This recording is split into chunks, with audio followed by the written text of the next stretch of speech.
Question: താഴെ തന്നിരിക്കുന്ന ഇന്ത്യയിലെ സാമൂഹിക പ്രസ്ഥാനങ്ങളുടെയും അവയുടെ സ്ഥാപകരുടെയും ശരിയായ ജോഡി ഏത്?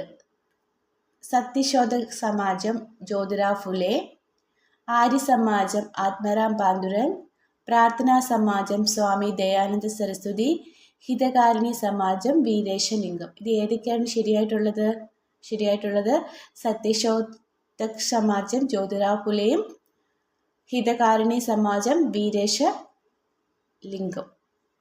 അതിനെപ്പറ്റി നോക്കാം. 1875 ആര്യ സമാജം സ്ഥാപിച്ചത് ദയാനന്ദ സരസ്വതി. ആര്യ സമാജം ആരുടെയാണ്? അപ്പം ദയാനന്ദ സരസ്വതി. വിഗ്രഹാരാധന, ശൈശവ വിവാഹം, ജാതി വ്യവസ്ഥ എന്നിവയെ എതിർത്ത സാമൂഹ്യ പരിഷ്കർത്താവാണ് സ്വാമി ദയാനന്ദ സരസ്വതി.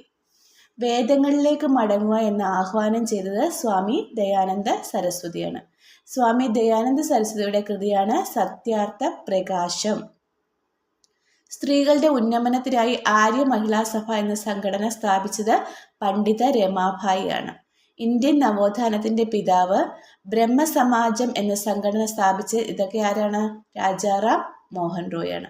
1867 പ്രാർത്ഥനാ സമാജം സ്ഥാപിച്ചത് ആത്മറാം പാണ്ഡുരംഗ് ആണ്. ഇത് രണ്ടും കൂടെ അങ്ങോട്ടും ഇങ്ങോട്ടും തിരിഞ്ഞുപോയി. ആര്യ സമാജം ദയാനന്ദ സരസ്വതിയും പ്രാർത്ഥനാ സമാജം ആത്മറാം പാണ്ഡുരംഗും. ഇതിവിടെ ആയിരുന്നെങ്കിൽ കറക്റ്റ് ആയിരുന്നല്ല.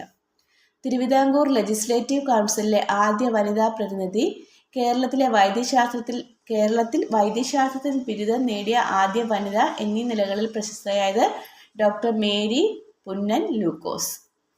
ശ്രീരാമകൃഷ്ണ പരമഹംസന്റെ ആശയങ്ങൾ പ്രചരിപ്പിക്കുന്നതിനായി സ്വാമി വിവേകാനന്ദൻ സ്ഥാപിച്ച സംഘടനയാണ് രാമകൃഷ്ണ മിഷൻ. വിവേകാനന്ദൻ സ്ഥാപിച്ച സംഘടനയാണ് രാമകൃഷ്ണ മിഷൻ. തത്വബോധിനി സഭ എന്ന സംഘടന സ്ഥാപിച്ചത് ദേവേന്ദ്രനാഥ ടാഗോർ. നവവിധാൻ എന്ന സംഘടന സ്ഥാപിച്ചത് കേശവ ചന്ദ്ര സെൻ. Thank U.